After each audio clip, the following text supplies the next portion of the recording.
Mr. DIY. Lakas mong makabudol. So, kanina, pumunta kami ng Mr. DIY. Ang aming goal ay bumili ng earphone kasi nasira yung earphone ko. So, hindi ko alam bakit parang umabot kami ng 1K something. Earphone lang dapat. So, papakita ko sa inyo kung ano yung mga pinagbibili namin sa Mr. DIY. Na hindi ko alam kung kailangan ba talaga or napilitan lang kaming bilhin. Pero I think kailangan naman siya.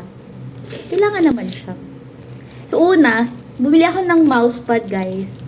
Kasi, nasira na yung mousepad ko, kaya bumili ako ng mousepad. Yun lang. That's the reason. Then, the second thing, bumili kami ng gloves. Hindi ko rin alam para saan, pero basta bumili kami ng gloves. Malay mo, kailangan namin to in the future. Diba?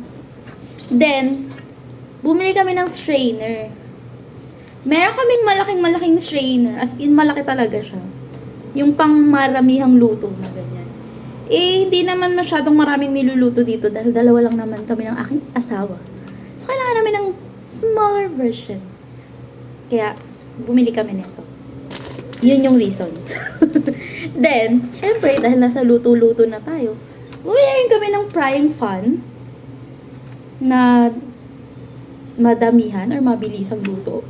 Like, pwede yung nang sabay na lutuin si itlog, si hotdog, si ham. Kung ano man yan na magkakasabay mo gustong lutuin. So, eto na siya. Eto yung sagot, si frying pan. Na merong mga divider something. Then, next, we have the pot holder. And of course, featuring our favorite color blue.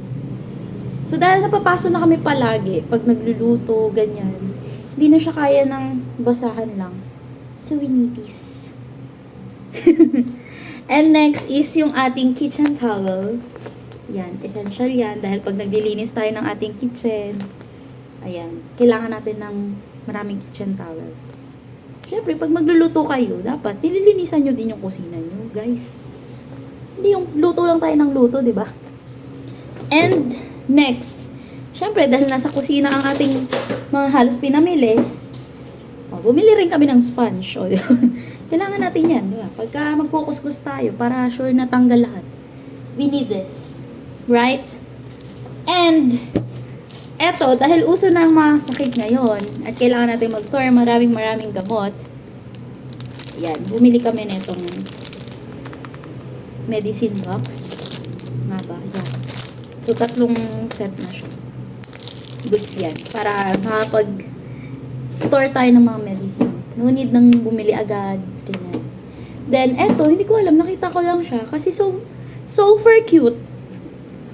Madalas ko na to nakita sa Mr. DIY. Pero, ngayon ko lang siya napag-desisyon ng bilhin.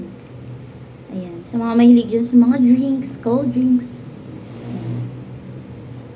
And the last one, at ang totoo nating agenda or yung goal na bibilhin ay ang earphone.